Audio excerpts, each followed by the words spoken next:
ever wondered why we often find ourselves bending backwards to please others, even at the cost of our own happiness?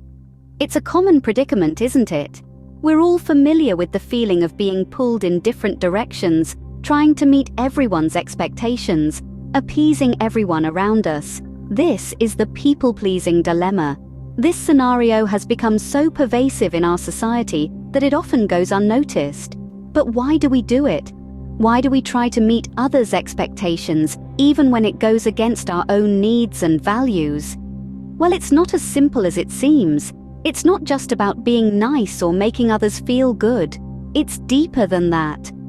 Societal pressure plays a significant role. From a young age, we're taught to conform, to fit in, to be liked. We're conditioned to believe that being agreeable and accommodating is the key to acceptance and approval. This conditioning is so deep-seated that it becomes a part of our identity, and we carry it with us into our adult lives. But there's more to it. Fear is a powerful motivator. The fear of rejection, of not being liked, of being judged or criticized, can drive us to go to great lengths to please others. It can push us to sacrifice our needs, our values, and even our well-being, all in the pursuit of approval and acceptance. And the irony is, while we're so busy trying to meet everyone else's expectations, we often ignore our own. We suppress our desires, our dreams, our voices. We reject ourselves in the process of trying to avoid rejection from others. But what happens when we live our lives this way? What are the effects of this people-pleasing behavior? On the surface, it might seem like we're getting ahead, especially at work. We might get more bonuses, higher increments. But underneath, there's a growing sense of dissatisfaction, of frustration, of unhappiness. So, we see that people-pleasing is more than just a habit. It's a survival mechanism, deeply ingrained in us. But is it really helping us to survive? Or is it slowly draining us? That's what we're going to explore next. But what happens when we constantly strive to meet others' expectations? What's the price we pay? Often we wear a mask of compliance, aiming to be the person others want us to be. This can sometimes bring immediate rewards. A boss might praise us for working late hours, friends might admire us for always being available, family might be proud of us for living up to societal norms. These short-term validations can feel gratifying, like a pat on the back, a nod of approval, a gold star on our report card. However, this constant striving to meet others' expectations can have a flip side. It can lead to long-term consequences, some of them quite severe. One danger is burnout. When we're constantly on our toes, trying to fit into the molds others have created for us, it can be both physically and emotionally draining. We might start feeling fatigued, stressed, and uninspired, not just at work, but in other areas of our lives as well. Another consequence is resentment. When we're always trying to please others, we might begin to feel like we're losing our sense of self. We might start resenting those around us, feeling as though they're taking advantage of our willingness to bend over backwards for them. This can strain our relationships, creating a wedge between us and the people we care about. The most profound consequence, however, is the loss of self-identity. When we're constantly striving to meet others' expectations, we risk losing sight of who we truly are.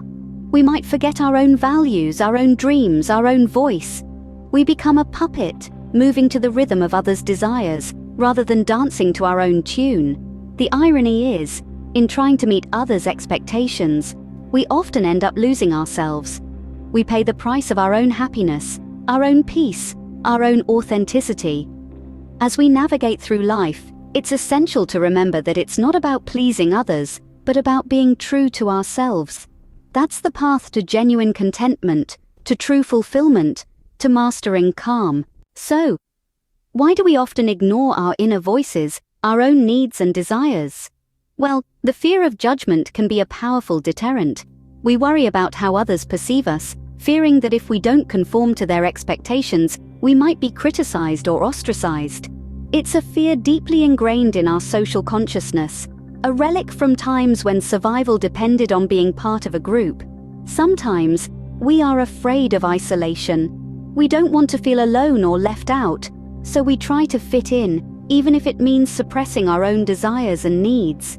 It's as if we're in a play, performing the role that everyone else expects us to play, even if it's not the role we want. And then there's the misconception that self-care is selfish. We are taught to put others first, to be generous and kind. And while these are undoubtedly virtuous qualities, they can sometimes lead us to neglect our own well-being. We end up sacrificing our own needs, our own happiness for the sake of others, thinking that this is what it means to be a good person. But here's the thing, ignoring our inner voice, our own needs and desires, can have serious consequences. It can lead to stress, burnout, and even mental health issues. It can make us feel disconnected from ourselves, like we're living a life that's not truly ours. It can leave us feeling unfulfilled and unhappy, even if on the surface it seems like we're doing everything right.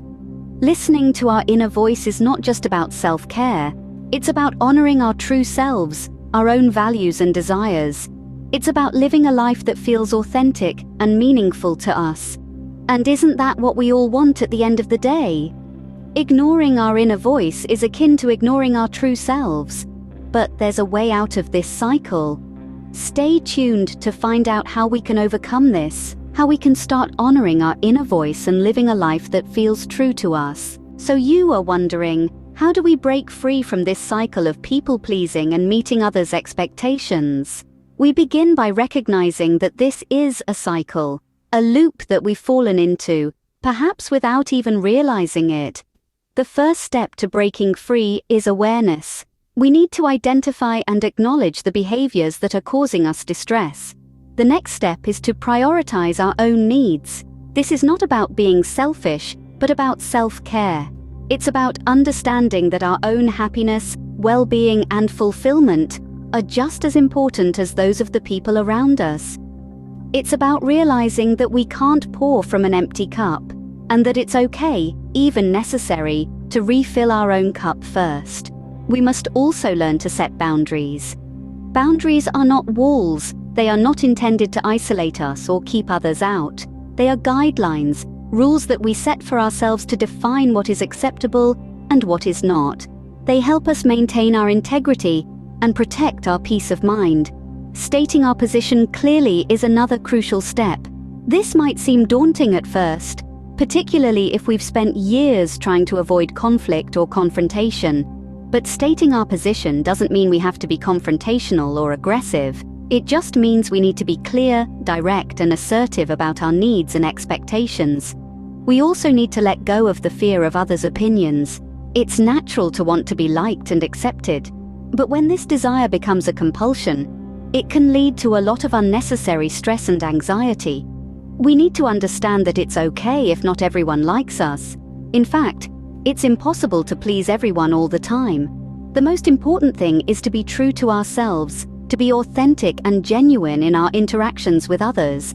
So how do we break free from the cycle? We do it by prioritizing our own needs, setting boundaries, stating our position clearly, and not being afraid of others' opinions.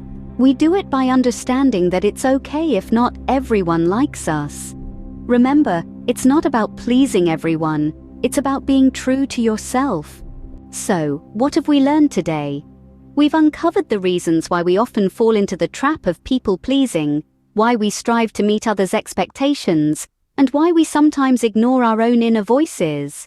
We've seen that in the short term, these habits might seem beneficial, bringing more bonuses or higher increments at work, but in the long term, they can lead to frustration and unhappiness. The key to breaking free from this cycle is to prioritize our own values and needs. We shouldn't be afraid if people dislike us for being true to ourselves. It's crucial to set boundaries and state our position clearly. Those who truly value us will understand and respect our boundaries. In the pursuit of mastering calm, let's remember to listen to our inner voice and stay true to ourselves. Don't forget to like, share, and subscribe for more insights on mastering calm. Remember, your well-being matters.